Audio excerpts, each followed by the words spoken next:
வணக்கம். கடந்த 700 வருடங்களாக தமிழ்நாட்டை தமிழர் ஆளவில்லை. தமிழ்நாட்டை தமிழர் ஆளக்கூடாது என்ற எழுதப்படாத விதி இங்கு நடைமுறையில் உள்ளது. நடைமுறைப்படுத்துவங்க யாருன்னா பிராமணர்கள். இது இது எங்கிருந்து தொடங்குதுன்னா 1336ஆம் ஆண்டு வித்யாரண்யன் என்ற உடுப்பி யூத பிராமணன் சங்கராச்சாரி ஹரிஹரன் புக்கர் என்ற இருவரை தமிழகத்தின் மீது ஏவி விடுகிறான். அன்றிலிருந்து இன்று வரை அதை யூத சூழ்ச்சியால் தான், பிராமண சூழ்ச்சியால் தான் நாம் வீழ்ந்தோம். அந்த தெலுங்கர்களை வைத்து அவங்க தெலுங்கரெல்லாம் அறியப்படுறாங்க. அவங்கள வச்சு தான் நம்மளை வீழ்த்தினாங்க. அன்றிலிருந்து இன்று வரை கடந்த 700 வருடங்களாக சொந்த மண்ணிலேயே தமிழாகிய நாம் அடிமைகளாக வாழ்ந்து கொண்டிருக்கிறோம். இதிலிருந்து நமக்கு விடுதலை வேணும். இப்போ ஏன் அவங்க பிராமணர்கள் நம்மளை அடிமையாக நடத்தணும்னு விரும்புகிறாங்கன்னு பார்த்தீங்கன்னா அதற்கான காரணம் ஒன்று இருக்கணுமா இல்லையா? அந்த காரணம் என்னன்னு பார்த்தீங்கன்னா வரலாற்று ரீதியாக பார்க்கும்போது நமது ஆதிகால போர்கள், 2 போர்கள் நடந்தன. ஒன்று ராமாயணம், ராமாயணம் ராமனுடைய பயணம் அப்படின்றதான் அது. அடுத்தது மகாபாரதம் என்ற போர். ராமாயண போர் 7500 ஆண்டுகளுக்கு முன்பு நடந்தது. மகாபாரத போர் 5100 ஆண்டுகளுக்கு முன்பு நடந்தது. இப்போ ராமாயண போர் உண்மையிலேயே ராவண இந்திரர்கள் உலகலாம் அறிந்துபட்ட ஒரு பெரும் ஆளுமைகளாக இருந்ததால், ஏன்னா அவங்க ராக்கெட்டு ஏரோப்ளைன்லாம் கண்டுபிடிச்சிருந்தாங்கன்றதால இது கேள்வியுற்ற யூதர்கள் அந்த காழ்ப்புணர்ச்சி கொண்டு அங்கே இருந்து பால்டிக் கடல் பகுதியில் இருந்து தமிழ்நாட்டிற்கு உதகமண்டலத்தில், யூத அகமண்டலம் தான் உதகமண்டலம், ஊட்டிக்கு குடியேறி அங்கிருந்து செயல்களை செய்தார்கள் அப்படின்றது பார்க்குறோம். அவங்க மூட்டின போர் தான் ராமாயண போர். அந்த ராமாயண போரில் அவர்கள் தோற்று விடுகிறார்கள், ராமனும் லட்சுமணனும் கொல்லப்படுகிறார்கள். ஆனால் அவங்க பிராமணர்கள் அந்த வரலாற்றை மாற்றி எழுதி வச்சிருக்கிறாங்க. ஏதோ நாமெல்லாம் தோற்ற மாதிரியும் அவங்க ஜெயிச்ச மாதிரியும். அப்படி இல்லை, அவங்க தோத்தாங்க, நாம ஜெயித்தோம். அதனால தான் அவங்க என்ன பண்ணுறாங்கன்னா அந்த ஆற்றாமையை வெளிப்படுத்துறதுக்கு ஒவ்வொரு வருஷமும் ராவண இந்திரன் கும்பகர்ணனுக்கு அவங்க ராமலீலான்ற பேரில் அவங்கள கொளுத்தி மகிழ்கிறார்கள். வட இந்தியாவில் கொளுத்தி மகிழ். இதுதான் அதுக்கு ப்ரூஃப். அடுத்தது ராமன் தோற்றுவிட்டான்றதுக்கு இன்னொரு ப்ரூஃப் என்னென்னா அவனுடைய மாருதி, அதாவது அனுமான் சகாரா பாலைவனத்துக்கு தப்பி ஓடினான். அதனால் அவனை வச்சு தான் அங்கே மாருதி தானம், மாருத்தானியம், அப்புறம் வாலி, மாலி அப்படின்ற நாடுகள் இருக்கின்றதெல்லாம் நம்ம ஏற்கனவே நிரூபிச்சிருக்கிறோம். நீங்கள் தமிழ் சிந்தனையாளர் பேரவையினுடைய யூடியூப் சேனலை பார்த்தீங்கன்னா இந்த மாதிரியான வரலாறுகள் நிறைய நம்ம பேசியிருக்கோம். ஆக அந்த பிராமணர்களுக்கு தமிழர்கள் மீது இருக்கிற காழ்ப்புணர்ச்சியினுடைய காரணம் என்னவென்றால் அவருடைய முன்னோர்களை நாம் கொண்டிருக்கிறோம். என்னமோ அவங்க முன்னோர்களை அவங்க ஊருக்கு போய் நாம் கொள்ளல, அவங்க நம்ம ஊருக்கு நம்மளை அடிக்கிறதுக்கு வராங்க, நாம் அவளை எதிர்த்து போரிட்டு நாம் அவளை கொண்டிருக்கிறோம். அவ்வளோதான, தப்பு நம்ம மேலே கிடையாது. இருந்தாலும் யூத பிராமணர்களுக்கு மன நோயாளிகள். 7500 வருஷத்துக்கு முன்னால் நடந்த ஒன்றுக்கு இன்னைக்கு பழிவாங்க வர்றான்னா, ஏதோ ஒரு 100 வருஷம் 500 வருஷத்துக்கு பழிவாங்க வருதுன்னா அதை நாம் ஏற்றுக்கொள்ளலாம். 7500 வருஷத்துக்கு முன்னால், 5500 வருஷத்துக்கு முன்னால் நடந்த நிகழ்வுகளுக்கு இன்றைக்கும் பிராமணன் நம்மை பழிவாங்கி கொண்டிருக்கிறான். எப்படின்னா, இப்போ ஒரு சில சான்று சொல்கிறேன்னு பார்த்தீங்கன்னா, இலங்கையில் சிங்களவருக்கும் தமிழருக்கும் சண்டை வந்தது இந்திய பிராமணர்கள் தூண்டி விட்டு வந்தது தான். அந்த சிங்களவரும் கூட தெலுங்கனுடைய வம்சாவளிகள் தான். இன்னைக்கு சிங்களம் பேசுகிறவங்களும் தெலுங்குடைய வம்சாவளிகள் தான். இங்கே நான் இன்னொன்னையும் சொல்லிடணும். பரசுராமன் தமிழ்களை அதாவது ராமன், அதுக்கப்புறம் சகுனி, அதுக்கப்புறம் பரசுராமன், 3 பேர் வந்தாங்கன்னு தெரியுது. பரசுராமன் காலம் 1500 வருஷம். இவன் என்ன பண்ணுறான்னா, அவன் ராமாயண போர் நடத்தினாங்க, இவங்க சகுனி மகாபாரத போர் நடத்தினா நம்ம அழித்தார்கள். இவன் என்ன பண்ணுறான்னா தமிழில் ரொம்ப நவீன ஒரு முறையில் அவன் நம்மளை பழிவாங்க ஆரம்பித்தான். முதல் தமிழ்களை மொழியால் பிரித்தறிப்பு. அதுக்கு என்ன பண்ணுறான்னா தெலுங்கு, கன்னடம், அதே போல் சிங்களம் என்ற 3 மொழிகள் உருவாக காரணமாக இருந்தவன் பரசுராமன். 1500 வருஷத்துக்கு முன்னால் இருந்த பரசுராமன். அவனுடைய முயற்சியால் தான் இந்த மொழிகள் உண்டாகின. இதுக்கு என்ன ஒரு இதுன்னு ஒன்றுன்னா, இந்த 3க்குமே ஒரே ஸ்கிரிப்ட் தான், அந்த எழுத்து வடிவங்கள் ஒன்று தான். இதுக்கு கடம்பா ஸ்கிரிப்ட்னு பேர். கடம்பா ஸ்கிரிப்ட்னா ஃபாரஸ்ட் ஸ்கிரிப்ட் அப்படின்னு பேர். இது அந்த காடு அப்படின்றது கடம்பாவனம்னு சொல்ல மாட்டோம்னா அது அப்படி அவன் பண்ணியிருக்கான், நம்மளை காடாக தான் அவன் பார்த்துருக்கான். அப்போ அந்த மொழிகளை உருவாக்கி அந்த மொழியின மக்களை நமக்கு எதிராக தூண்டி விட்டு நம்மை தொடர்ந்து தொந்தரவு கொடுத்து நம் நிம்மதி இல்லாமல் வாழ வைப்பது தான் பரசுராமுடைய திட்டமாக இருந்தது. அதுதான் இன்றும் நடைமுறையில் கொண்டிருக்கிறது. இப்படித்தான் நான் வந்திருக்கோம். ஆக நம்மளுக்கு தொந்தரவு கொடுக்கணுன்னே வேற்று மொழிகளை உருவாக்கியவன் பரசுராமன். அதுக்கப்புறம் இப்போ 500 வருஷத்துக்கு முன்னாடி மலையாள மொழி வந்ததுமே கூட அந்த யூத நம்பூதிரிகளால் தான் வந்துச்சு. நம்பூதிரிகள் தான் மலையாள மொழி உருவாக காரணமாக இருந்தவங்க. ஏன்னா அவங்க மலையாளிகள் ஒரு டைலக்ட் ஆஃப் தமிழ் தான் அவங்க பேசிக்கிட்டு இருந்தாங்க. அது கொஞ்சம் அந்த டைலக்ட், அந்த பேசுகின்ற விதம் மாறி இருக்கும், அவ்வளோதான். ஆனால் அதை வைத்துக்கொண்டு அதுக்கு ஒரு ஸ்கிரிப்டை உருவாக்கினா அந்த மொழி வேற மொழியாக மாறிடும். இந்த அளவுக்கு அவங்க திட்டமிட்டு நமக்கு சதிகளை செய்து கொண்டிருக்கிறார்கள். அன்றிலிருந்து இன்று வரை, ராமாயண காலம் வரை இன்று வரை நடந்து கொண்டிருக்கிறது. இப்போ பரசுராமனுக்கு அப்புறம் நம்மளை வந்தவங்க தான் வித்யாரண்யன் என்ற யூத பிராமணன். அவன் தான் ஹரிஹரன் புக்கர் நம்மில் ஏவினான். நாம் இன்று வரை சொந்த மண்ணில் தெலுங்கிற்கு அடிமையாக வாழ்ந்து கொண்டிருக்கிறோம். இந்த ஜனநாயக காலத்தில் கூட நாம் சொந்த மண்ணிலேயே ஒரு 10% இருக்கின்ற தெலுங்கர்களால் நாம் ஆளப்பட்டு கொண்டிருக்கிறோம். இது மிகவும் இடுக்கானது. இந்த இழுக்கிலிருந்து நாம் வெளியேற வேண்டும், விடுபட வேண்டும். இப்போ தமிழ்நாட்டை தமிழ் ஆளாதால பொதுவான நம்முடைய நல வாழ்க்கை பாதிப்புக்குள்ளாயுது. அது நமக்கு தெரியாது. நாம் எல்லாம் பழகி வாழ்ந்துட்டு இருக்க மொழிய நாம் தமிழர்கள் எல்லா விஞ்ஞானங்களுக்கும் முன்னோடியாக இருந்தவர்கள் தமிழர்கள். ஆனால் இன்னைக்கு மற்ற நாடுகள்லாம் நவீனத்தில் முன்னேறிட்டு போயிட்டு இருக்கும்போது, குறிப்பாக கீழே நாடுகள்லாம் பார்த்தீங்கன்னா ஜப்பான், கொரியா போன்ற நாடுகள்லாம் நாம் அந்த அளவுக்கு அதுக்கு மேலே வளர்ந்துருக்கணும். ஏன் வளரல? இதுக்கெல்லாம் காரணமான பூமி தமிழ்நாடு தானே. ஏன்னா வளராத காரணம் பிராமணனும் தெலுங்கரும் தான். தமிழர்கள் எப்படி இருக்கணுமோ அப்படி இருக்க விடாமல் பார்த்துக்கொள்றவங்க இவங்க தான். இப்போ நம்மை நாம் ஆளாததால நமக்கு என்ன பண்ணுறாங்கன்னா, இவங்க திட்டமிட்டு ஈழப்போரை உருவாக்கினார்கள். அதாவது ஈழத்திலே தமிழர்களுக்கு எதிராக வன்முறைகளை ஏவி விட்டார்கள். அங்கே சிங்களவர் தமிழர் இருந்தாங்க. தமிழர்களையும் சிங்களவர் ஆண்டு கொண்டிருந்தார்கள். அவங்கள ஒடுக்குனாங்க. இவங்க மொழியை பார்லிமெண்ட்டில் பேச விடாமல் பண்ணுறது, இந்த மாதிரி தமிழர்களை ஒடுக்கிற போது தான் அங்கே தனிநாடு என்ற கோரிக்கை வந்தது. அதை மூர்க்கமாக இந்தியாவின் துணையோடு அந்த இயக்கங்களை வீழ்த்தினார்கள். ஆக அந்த பிராமணிய எதிர்ப்பு, தமிழருக்கு எதிரான பிராமணிய திராவிட எதிர்ப்பு என்றது நிலையானது. அது தொடர்ந்து வேலை செய்து கொண்டிருக்கிறது. இதில் என்னென்னா, தமிழுக்கு இந்த ஆழமான வரலாறு புரியல. அவங்கெல்லாம் யதார்த்தமாக இப்போ நம்ம ஆள்றவங்க திராவிடம்னு சொல்லிட்டு இருப்பாங்க. ஆனால் அவங்க தெலுங்கர்கள் திராவிடம் என்றால் தமிழர்களையும் உள்ளடக்கிய ஒரு சொல்லாட்சின்னு கொண்டு வந்துட்டு, ஆனால் தெலுங்கர் தான் நம்ம ஆண்டுகிட்டு இருக்காங்க. தெலுங்கர்கள் நம்ம ஆள்றது தெரியாமல் இருக்கிறதுக்கு தான் அவங்களுக்கு திராவிடம் என்ற ஒரு பேரை வச்சிருக்காங்க. இதெல்லாம் ஏமாற்று வேலைகள். இதையெல்லாம் இப்போதான் நம்ம உணர்ந்து வெளிப்படுத்தி கொண்டிருக்கிறோம். எதிர்காலத்தில் தமிழ்நாட்டை தமிழர் ஆள வேண்டும் என்ற எண்ணத்தில் தான் நாம் களமிறங்கி இருக்கிறோம். இந்த தேர்தலில் களம் காணுகின்றோம். அதாவது நான் 6 ஆண்டுகளுக்கு முன்னால் நாம் இதையெல்லாம் கருத்தில் கொள்ளும்போது தான் பிராமணர்களுக்கு ஆர்எஸ்எஸ் போன்ற பஜரங்தள் போன்ற பல இயக்கங்கள் இருக்குது இந்தியாவில். வெறும் 3% இருக்க பிராமணன் இந்தியாவை நடத்திக்கிட்டு இருக்காங்கன்றது நமக்கு நல்லா இருக்கும் தெரியுது. அதே போல் தெலுங்கரை நம் மீது ஏவி விட்டு, தெலுங்கர் வெளியிலேருந்து இங்கே தமிழ்நாட்டில் குடியேறினவங்க தான். நான் சொன்னேன்ல, அந்த புக்கர் அண்ட் ஹரிகரன் என்றவங்களாம் அவங்களுடைய வம்சாவளிகள் தான் தமிழ்நாட்டில் தெலுங்கராக வாழ்ந்து கொண்டிருக்கிறார்கள். இவர்களை கொண்டு தான் நம்மை ஆண்டு கொண்டிருக்கிறார்கள் பிராமணர்கள். தெலுங்கரின் மூலமாக நாம் சொந்த மண்ணிலேயே அடிமைகளாக வாழ்ந்து கொண்டிருக்கிறோம். இதையெல்லாம் நான் தான் பிராமணர்களுக்கு ஆர்எஸ்எஸ் இருக்கு, தெலுங்கர்களுக்கு திராவிட இயக்கம் என்ற ஒரு இயக்கம் இருக்கிறது. ஆனால் மண்ணின் மைந்தர்களான தமிழர்களுக்கு மட்டும்தான் சாதி சங்கங்கள் இருந்தனவே ஒழிய தமிழர்களை ஒன்றிணைக்கக்கூடிய ஒரு அமைப்பு இல்லை. இன்னொன்று பார்த்தீங்கன்னா, சாதிகளுக்கு இடையிலேயே பிணக்குகளை உருவாக்கித்தான் ஆரியரும் திராவிடரும் நம்மை ஆண்டு கொண்டிருந்தார்கள். எனவே அந்த விழிப்புணர்ச்சியை நாம் கொடுத்தோம். அதற்கப்புறம் தான் நம்ம சாதி சண்டைகள் குறைந்தன. இப்போ இனிமேல் நம்ம அடுத்தது என்னன்னா, நாம் தமிழ்நாட்டின் ஆட்சியை கைப்பிடிக்க வேண்டும். இந்த உண்மை அனைத்து தமிழர்களுக்கும் சென்றடைய வேண்டும். இப்படித்தான் தெலுங்கர்கள் மூலமாக பிராமணர்கள் நம்மளை கட்டுப்படுத்தி கொண்டிருக்கிறார்கள் என்ற உண்மை அனைத்து தமிழர்களுக்கும் கொண்டு செல்லப்பட வேண்டும். தமிழர்களை ஒன்றிணைக்கக்கூடிய ஒரு அமைப்பு இல்லைன்றதால தான் நான் 6 ஆண்டுகளுக்கு முன்பு 2019ஆம் ஆண்டு மதுரையிலே கூடி தமிழ் உணர்வாளர்கள்லாம் ஒன்று கூடி ஒரு சங்கம், தமிழர்களுக்கு ஒரு சங்கம் ஆரம்பிக்க வேண்டும் என்று முடிவெடுத்தேன். சங்கத்திற்கு என்ன பெயர் என்று ஆயும்போது தான் நம்ம தமிழ்ச்சங்கங்களை எல்லாம் ஆய்வு செய்து, முதல் தமிழ்ச்சங்கம் சிவனால், 2 தமிழ்ச்சங்கம் முருகனால், 3ஆம் தமிழ்ச்சங்கம் விஷ்ணுவால் என்று கண்டுபிடித்து 4ஆம் தமிழ்ச்சங்கத்தை 1901ஆம் ஆண்டு பாண்டித்துறை தேவர் என்ற ராமநாதபுரத்தைச் சேர்ந்த பெருந்தகை தொடங்கியிருந்தார். அதன் பிறகு 2020ஆம் ஆண்டு 5ஆம் தமிழ்ச்சங்கம், ஏன்னா அவர் ஆரம்பித்தது பாண்டித்துறை தேவர் ஆரம்பித்தது 4ஆம் தமிழ்ச்சங்கம். எனவே பாண்டியனாகிய நான், எனக்கு அந்த பேரும் எனக்கு ரொம்ப ஏதோ ஒரு டெஸ்டினி மாதிரி இருக்குது.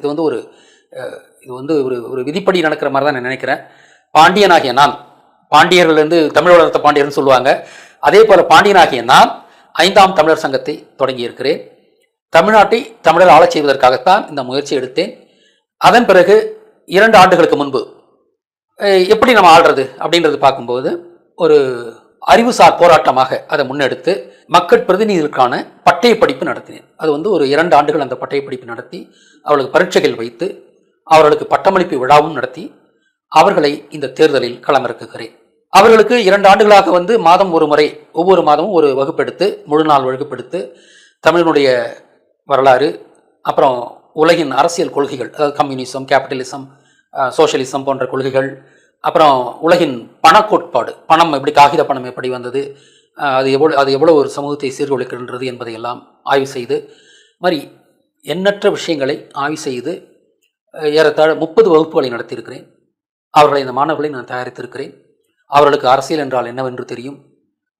அரசியல்னா எல்லோரும் இது வரைக்கும் என்னென்னா ஒரு பழப்புன்னு பார்ப்பாங்க. ஒரு இட்ஸ் ப்ரொஃபஷன்ற மாதிரி பணம் போட்டு ஜெயிப்பாங்க, பணம் சம்பாதிப்பாங்க. அப்படி தான் அரசியல் இது வரைக்கும் பார்க்கப்பட்டது. ஆனால் அரசியல் என்பது ஒரு சேவை என்று நான் நிறுவினேன். அரசியல் என்பது மக்களுக்கான சேவையை ஒழிய இது ஒரு ப்ரொஃபஷன் கிடையாது. அதனால் அந்த சேவை செய்ய வருகிறார்கள். அப்போ அதனால தான் இப்போ அவங்களாம் என்ன பண்ணுவாங்கன்னா கோடிக்கணக்கில் செலவு பண்ணுவாங்க வேட்பாளர்கள், ஏன்னா அவங்க சம்பாதிக்க வராங்க. அதாவது நமது வேட்பாளர்கள் நமக்கு சேவை செய்ய வேண்டுமானால் தேர்தலில் அவர்கள் பணம் செலவழிக்க கூடாது. நாம் தான் அவர்களுக்காக செலவு செய்து அவர்களுக்காக பிரச்சாரங்கள் செய்து அவர்களை வெற்றி பெற வைத்து தமிழருக்கான நல்லாட்சி அமைக்க வேண்டும். அப்படி வருபவர்கள் நேர்மையான ஒரு பயனுள்ள ஒரு தமிழாட்சி அமைப்பார்கள். இது வரைக்கும் நம்ம சொன்ன மாதிரி 700 வருஷமாக தெலுங்கர்கள் ஆள்றாங்கன்னா தமிழர்கள் முன்னேறினா அவங்களுக்கு என்ன, முன்னேறிட்டு போனால் அவங்களுக்கு என்ன? அவங்க நம்ம இப்படியே இருந்தால் தான் நம்மளை வந்து கையாள முடியுன்றதுக்காக நம்ம பொருளாதாரத்திலையும் கல்வியிலையும் பெருந்துட்டோம்னா அவர்களால் வந்தேரிகளால் ஆள முடியாது என்பதால் நம்ம அந்த நிலையிலே வச்சுருக்காங்க. உண்மையிலே தமிழ்நாடு ஒரு வளம் பொருந்திய நாடு, 3 பக்கமும் கடல் இருக்கின்ற ஒரு தமிழர் பூமி இது. இருந்தாலும் நாம் இன்னும் ஒரு பெருந்திரளாக ஏழ்மையில் தான் வாழ்ந்து கொண்டிருக்கிறோம். அதற்கு காரணம் இவர்கள் தான். ஆரியமும் திராவிடமும் தான் அதற்கு காரணம். தமிழ்நாட்டை தமிழர் ஆளும்போது தான் பலமாக தமிழர்கள் வாழ முடியும். தமிழ்நாட்டை தமிழர் ஆள வேண்டும் என்ற எண்ணத்தில் நான் 2 ஆண்டுகளாக நடத்திய பட்டய படிப்பில் தேர்ச்சி பெற்று பட்டம் பெற்ற மாணவர்கள் இப்போது களத்தில் இறங்குகிறார்கள். நாம் 5ஆம் தமிழ் சங்கம் தேர்தலில் களம் காண 5ஆம் யுக கட்சி என்ற கட்சியை உருவாக்கியது, ஸ்தாபித்தது. ஆனால் தேர்தல் ஆணையத்திலிருந்து இது நாள் வரை அங்கீகாரம் கிடைக்காததால் 5ஆம் யுக கட்சியினுடைய வேட்பாளர்கள் தற்போது சுயேட்சைகளாக களமிறங்குகிறார்கள். இவர்கள் 5ஆம் தமிழ்ச்சங்கத்தின் சார்பாக களமிறங்குவதால் அவர்கள் நேர்மையாகவும் உண்மையாகவும் தமிழர்களுடைய மேம்பாட்டுக்காக மட்டுமே களத்தில் நிற்கிறார்கள். எனவே அவர்களை நாம் வெற்றி பெற வைப்பது நம்முடைய கடமை. அரசியல் பணி என்பது ஒரு ப்ரொஃபஷன் அல்ல, அதாவது ஒரு தொழில் அல்ல, அது ஒரு சேவை என்று நாம் சொல்லியிருக்கிறோம். சேவை செய்ய வருபவர்கள் பணம் செலவு செய்ய வேண்டிய தேவையில்லை. அவர்களை வெற்றி பெற வைப்பது நம்முடைய கடமை. 5ஆம் யுக கட்சியின் சார்பாக தமிழரின் முன்னேற்றத்திற்காக அர்ப்பணிப்போடு களமிறங்கும் இந்த வேட்பாளர்களுக்கு உதவி செய்து அவர்களை வெற்றி பெற வைப்பது ஒவ்வொரு தமிழரின் தலையாய கடமை. இது வரலாற்றில் முதன்முறையாக இப்போது தான் இது நடக்குது. ஏன்னா இதற்கென்று நாங்கள் வகுப்புகள் எடுத்து தகுதியான வேட்பாளர்களை உருவாக்கி களமிறக்குகிறோம். இதுவரை வரலாற்றில் இப்படி நடந்ததில்லை. ஒரு புதிய பாதையாக நாங்கள் மேற்கொண்டு 2 ஆண்டுகளுக்கும் மேலாக இதற்கு தயார் செய்து அவர்களை களமிறக்குகிறோம். எனவே இது சாதாரண விடயம் அல்ல. அனைவரும் இதை தீவிரமாக கருத்தில் கொண்டு இவர்களுக்கு ஆதரவை தெரிவித்து அவளை வெற்றி பெற வைக்குமாறு உங்களுடன் பணிவன்போடு கேட்டுக்கொள்கிறேன். ஆக 5ஆம் தமிழ்ச்சங்கத்தின் சார்பாக களமிறங்கும் சுயேட்சை வேட்பாளர்களுடைய பட்டியலை இப்போது நான் உங்களுக்கு வாசிக்க இருக்கிறேன். சென்னை பகுதியை முதல்ல வாசிக்கிறேன். விகிர்தன், அவர் வள்ளுவர்குடி, கொளத்தூர் பகுதியைச் சேர்ந்தவர், புல்லாங்குழல் சின்னத்தில் நிற்கிறார். சந்திரசேகர், வன்னியர்குடி, விருகம்பாக்கம் தொகுதியில் கப்பல் சின்னத்தில் நிற்கிறார். ராஜேஷ், மருத்துவர்குடி, தியாகராய நகர், அதாவது டி நகரில் தொலைக்காட்சி பெட்டி சின்னத்தில் நிற்கிறார். சென்னை பகுதியில் 4வது வேட்பாளராக முத்துசெல்ல பாரதி, மறவர்குடி, டாக்டர் ராதாகிருஷ்ணன் நகர், இவர் கேரம்போர்டு சின்னத்தில் நிற்கிறார். அடுத்தது செங்கல்பட்டு பகுதி, வெற்றிவேல், இவர் கவுண்டர், பல்லாவரம் தொகுதியிலே புல்லாங்குழல் சின்னத்தில் நிற்கிறார். இசக்கியப்பன், ஆசாரிக்குடி, செங்கல்பட்டு தொகுதியில் கப்பல் சின்னத்தில் நிற்கிறார். அடுத்தது சந்திரன், கவுண்டர்குடி, திருப்போரூர்ல கப்பல் சின்னத்தில் நிற்கிறார். விழுப்புரம் பகுதி, தங்கராசு, பறையர்குடி, வானூர் தொகுதியில் நிற்கிறார், கப்பல் சின்னத்தில். சந்திரன், பறையர்குடி, திண்டிவனம் தொகுதி, கப்பல் சின்னத்தில் நிற்கிறார். ரவிச்சந்திரன், வன்னியர்குடி, திருக்கோயிலூர் தொகுதி, கப்பல் சின்னத்தில் நிற்கிறார். ரஞ்சிதா, வன்னியர்குடி, மயிலம் தொகுதியில் கப்பல் சின்னத்தில் நிற்கிறார். பிரவீன், வன்னியர்குடி, விழுப்புரம் தொகுதி, இரட்டை கேஸ் ஸ்டவ் சின்னத்தில் நிற்கிறார். சக்திவேல், குயவர்குடி, விக்கிரவாண்டி தொகுதி, கப்பல் சின்னத்தில் போட்டியிடுகிறார். ரமேஷ், வன்னியர்குடி, செஞ்சி தொகுதி, கப்பல் சின்னத்தில் நிற்கிறார். கள்ளக்குறிச்சி பகுதியில் வசந்தகுமார், பறையர்குடி, கள்ளக்குறிச்சி தொகுதி, கப்பல் சின்னம். கவிக்குயில், பறையர்குடி, சங்கராபுரம் தொகுதி, கப்பல் சின்னத்தில். மணிகண்டன், துளுவ வேளாளர், உளுந்தூர்பேட்டை தொகுதி, கப்பல் சின்னத்தில். செந்தில்குமார், துளுவ வேளாளர், ரிஷிவந்தியம் தொகுதி, கப்பல் சின்னத்தில். அடுத்தது சேலம் பகுதியை பார்ப்போம். விஜயகுமார், வன்னியர்குடி, சேலம் மேற்கு தொகுதி, புல்லாங்குழல் சின்னம். கோபிநாத், செட்டியார்குடி, வீரவாண்டி தொகுதி, கப்பல் சின்னம். சக்திவேல், கொங்கு வேளாளர், சங்ககிரி தொகுதி, கப்பல் சின்னம். மணிவண்ணன், வன்னியர், சேலம் வடக்கு, பலூன் சின்னம். நாமக்கல் பகுதி, நெப்போலியன், பறையர்குடி, ராசிபுரம் தொகுதி, கப்பல் சின்னம். ஸ்டாலின், பறையர், நாமக்கல் தொகுதி, கப்பல் சின்னம். திருச்சி பகுதி, சண்முகம், முத்துராஜா சமூகம், மணச்சநல்லூர் தொகுதி, கப்பல் சின்னம். ரவிச்சந்திரன், பறையர்குடி, துறையூர், தொலைக்காட்சி பெட்டி சின்னம். சுந்தரபாண்டி ராஜா, தேவேந்திரகுல வேளாளர், திருச்சி மேற்கு தொகுதியில் நிற்கிறார், வாயு சிலிண்டர். திருப்பத்தூர் பகுதி பூவழகி வன்னியர்குடி திருப்பத்தூர் தொகுதியில் நிற்கிறார், கப்பல் சின்னம். ராஜேஷ் வன்னியர் வாணியம்பாடி தொகுதி, கப்பல் சின்னம். பிரியா ராஜேஷ் வன்னியர்குடி ஜோலார்பேட்டை, கப்பல் சின்னம். கிருஷ்ணகிரி பகுதியை பார்ப்போம். கணேஷ் மணி வன்னியர்குடி ஓசூர் தொகுதி, கேஸ் சிலிண்டர். அனிதா மாயப்பெருமாள் வன்னியர்குடி பர்கூர் தொகுதி, கப்பல் சின்னம். ஜெகன் முதலியார்குடி தடி தொகுதி, கம்ப்யூட்டர் சின்னம். தர்மபுரி பெருமாள் வன்னியர் பாலக்கோடு தொகுதி, கப்பல் சின்னம். பூமணி பெருமாள் வன்னியர்குடி பெண்ணாகரம் தொகுதி, கப்பல் சின்னம். கடலூர் பகுதி ஐயப்பன் வன்னியர் புவனகிரி தொகுதி, கப்பல் சின்னம். பிரபாகரன் படையாச்சிக்குடி விருத்தாசலம் தொகுதி, கப்பல் சின்னம். பெரம்பலூர் பகுதி சந்திரசேகரன் வன்னியர்குடி குன்னம் தொகுதி, மின்கல விளக்கு சின்னம். ஜெயச்சந்திரன் பறையர்குடி பெரம்பலூர் தொகுதி, கப்பல் சின்னம். திண்டுக்கல் பகுதி அசோக்குமார் பிள்ளைக்குடி பழனி தொகுதி, கணினி அதாவது கம்ப்யூட்டர். ரகுநாத் கவுண்டர்குடி ஒட்டன் சத்திரம் தொகுதி, இவரும் கம்ப்யூட்டர் அதாவது கணினி சின்னம் தான். மதுரை பகுதி தர்மபிரபு தேவேந்திரகுல வேளாளர் மதுரை மேற்கு தொகுதியில் நிற்கிறார், வைரம் இவருடைய சின்னம். கிரண்யா சந்தோஷ் தேவர் உசிலம்பட்டி தொகுதியில் நிற்கிறாங்க, கப்பல் அவர்களுக்கான சின்னம். விருதுநகர் பகுதி சந்தோஷ்குமார் தேவர்குடியை சேர்ந்தவர், விருதுநகரில் நிற்கிறார், கப்பல் சின்னம். சரவணன் தேவர்குடி சார்த்தூர் தொகுதியில் நிற்கிறார், அவரும் கப்பல் சின்னம் தான். தேனி தொகுதி சந்திரசேகரன் பிள்ளைக்குடி போடி தொகுதியில் நிற்கிறார், கப்பல் சின்னம். பாலன் கள்ளர்குடி கம்பம் தொகுதி, கப்பல் சின்னம். கோயம்புத்தூர் பகுதியை பார்ப்போம்.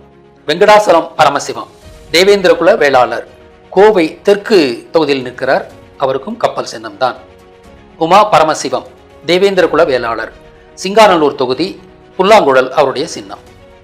தென்காசி தங்கப்பழம் என்பவர் நாடார்குடி தென்காசி தொகுதி, குக்கர் சின்னத்தில் நிற்கிறார். கரூர் தொகுதி பழமுதிர் செல்வன் செட்டியார்குடி கரூர் தொகுதியில் நிற்கிறார், கப்பல் சின்னம்.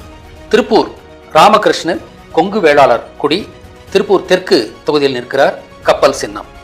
புதுக்கோட்டையில் அடைக்கலராஜ் கவுண்டர்குடி விராலிமலை தொகுதி, கப்பல் சின்னத்தில் நிற்கிறார். முத்துக்குமார் ஆசாரிக்குடி புதுக்கோட்டை தொகுதியில் நிற்கிறார், புல்லாங்குழல் சின்னம். கன்னியாகுமரி தினேஷ் முதலியார் நாகர்கோயில் கணினி சின்னத்தில் நிற்கிறார். சிவகங்கையில் ராமநாதன் கள்ளர்குடி காரைக்குடி தொகுதியில் நிற்கிறார், கப்பல் சின்னம். வீரபாண்டி பறையர் மானாமதுரை தொகுதியில் நிற்கிறார், அவருடைய சின்னம் புல்லாங்குழல். ராமநாதபுரத்தில் பார்ப்போம். திலகேஸ்வரன் கோனார்குடி திருவாடானை தொகுதி, புல்லாங்குழல் சின்னத்தில் நிற்கிறார். ராஜு தேவேந்திரகுல வேளாளர் பரமக்குடி தொகுதி, கப்பல் சின்னத்தில் நிற்கிறார். நாகப்பட்டினம் ஜெய் விஷ்ணுதேவி பறையர்குடி கீழ்வேளூர் தொகுதி, கப்பல் சின்னத்தில் போட்டியிடுகிறார். திருவள்ளூர்ல சிவா ஆசாரி மதுரவாயல் தொகுதியில் வீணை சின்னத்தில் நிற்கிறார். தூத்துக்குடி அருணாச்சலம் ஓதுவார்குடி ஸ்ரீ வைகுண்டம் தொகுதியில் கப்பல் சின்னத்தில் போட்டியிடுகிறார். இப்போ நம்ம தேர்தலில் போட்டியிடுவர்கள் எப்படி போட்டியிடணும்னா, சேவை செய்ய வருபவர்கள். நம்ம ஏற்கனவே சொல்லியிருக்கேன், politics is not a profession. இது ஒரு தொழில் இல்லை, இது ஒரு சேவை. அரசியல் என்பது ஒரு சேவை. ஆனால் அது தொழிலாக தான் இப்போ பாவிக்கிறாங்க எல்லாரும். ஏகப்பட்ட பணத்தை செலவு பண்ணிவிட்டு கோடிக்கணக்கில் செலவு பண்ணுவாங்க, வந்துட்டு அதை விட 10 மடங்கு 100 மடங்கு அவங்க ஊழல் செய்வாங்க. இப்படி தான் போயிட்டுருக்கு. ஆனால் நாம் இப்போ இவர்களெல்லாம் பணம் இல்லை, சங்கத்திடம் பணம் இல்லை, அவர்கள் நிற்கிறார்கள். அவங்க செலவு பண்ண வேண்டிய அவசியம் இல்லை. அவர்களை வெற்றி பெற வைப்பது நம்முடைய கடமை, மக்களின் கடமை. ஏன்னா மக்களுக்கு தான் சேவை செய்ய வர்றாங்க, அவங்க ஏன் செலவு பண்ணணும்? இப்போ நாமெல்லாம் அவர்கள் வெற்றி பெறுவதற்கு சேவை செய்ய வேண்டும், பணியாற்ற வேண்டும். அதில் என்னென்னா, அவங்களுக்கு நிதி ஆதாரங்களை நீங்கள் கொடுத்து உதவுங்கள், சங்கத்திற்கு நிதி கொடுங்கள். இந்த தேர்தல் முடியும் வரை உங்களால் என்ற நிதியை தொடர்ந்து கொடுத்து கொண்டிருங்கள். எங்களால் முயன்ற அளவு சங்கத்தம்பிகளுக்கு நாங்கள் உதவ வேண்டும். சங்கத்திடம் பணம் இல்லை, எல்லாருமே பணம் வச்சுருக்காங்க. இப்போ திமுக அவங்கெல்லாம் கோடிக்கணக்கில் லட்சம் கோடிகள் கணக்கிலெல்லாம் அவங்க பணம் வச்சுருக்கிறாங்க. தொடர்ந்து 70 வருஷமாக நம்ம ஆண்டுகிட்டு இருக்கிறாங்கன்றது தெரியும்.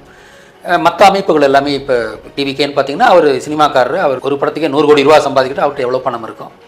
ஆனால் 5ஆம் தமிழ் சங்கத்தம்பிகள் போட்டியிடும் தம்பிகளுக்கு தான் பணம் இல்லை. எனவே பொதுமக்கள் அவர்களுக்காக நீங்கள் போராடுங்கள், அவர்களுக்காக பணியாற்றுங்கள். நாம் வெற்றி பெறுவதற்கான இது சொல்லுங்கள். சில தீர்க்க தரிசனங்கள் நாம் வெற்றி பெறுவோன்ற மாதிரி சொல்லியிருக்கு. அதனால் அதை நாம் நம்பி நம்மால் என்ற அளவு நமது மக்கள் வெற்றி பெறுவதற்கான ஏற்பாடுகளை செய்வோம். ஏன்னா இவங்க ஸ்பெஷலாக இதுக்குன்னு படிச்சிருந்தாங்க. இது வரைக்கும் வரலாற்றில் இல்லாத இதுவாக தமிழ் தேசிய அரசியலுக்காக அதற்கான சிறப்பான பயிற்சி பெற்று இவர்கள் களமிறங்குகிறார்கள். எனவே 5ஆம் தமிழ்ச்சங்கத்தின் சார்பாக போட்டியிடும் இவர்களுக்கு நீங்கள் ஆதரவு கொடுத்து நமக்காக பணியாற்றுகின்ற இந்த செயல் வீரர்களை தேர்வு செய்யுங்கள். இதில் எல்லாரும் நிதி கொடுக்கலாம். உங்களால் முடிந்த நிதியை தொடர்ந்து தேர்தல் முடிவு வரை கொடுத்து கொண்டிருங்கள். இல்லை வெளிநாடு வாழ் தமிழர்கள் கொஞ்சம் அதிகமாக எங்களுக்கு உதவ முடியும். எங்கள் மேல் நம்பிக்கை வையுங்கள். முதன்முறையாக ஒரு தூய தமிழ் தேசிய எண்ணங்களோடு நாங்கள் களமிறங்குகிறோம். எனவே வெளிநாடு வாழ் தமிழர்கள் எங்களுக்கான நிதியை நீங்கள் கொடுத்து உதவலாம். உங்களுக்கு அது மிக எளிதானது. மற்றபடி எல்லோரும் நிதி கொடுங்கள். தேர்தலை சந்திக்க வேண்டுமானால் குறைந்தபட்ச நிதி தேவை. இப்போ நான் மீண்டும் சொல்கிறேன், அவங்க நமக்காக நாம் நிறுத்துகிற வேட்பாளர்களை நமக்காக உழைக்க வர்றாங்க. அவங்க தே ஆர் பீயிங் சர்வீஸ். அதனால் அவங்கள வெற்றி பெற வைக்க வேண்டியது நம்முடைய கடமை. அவங்க பணம் செலவு பண்ண வேண்டிய அவசியம் இல்லை.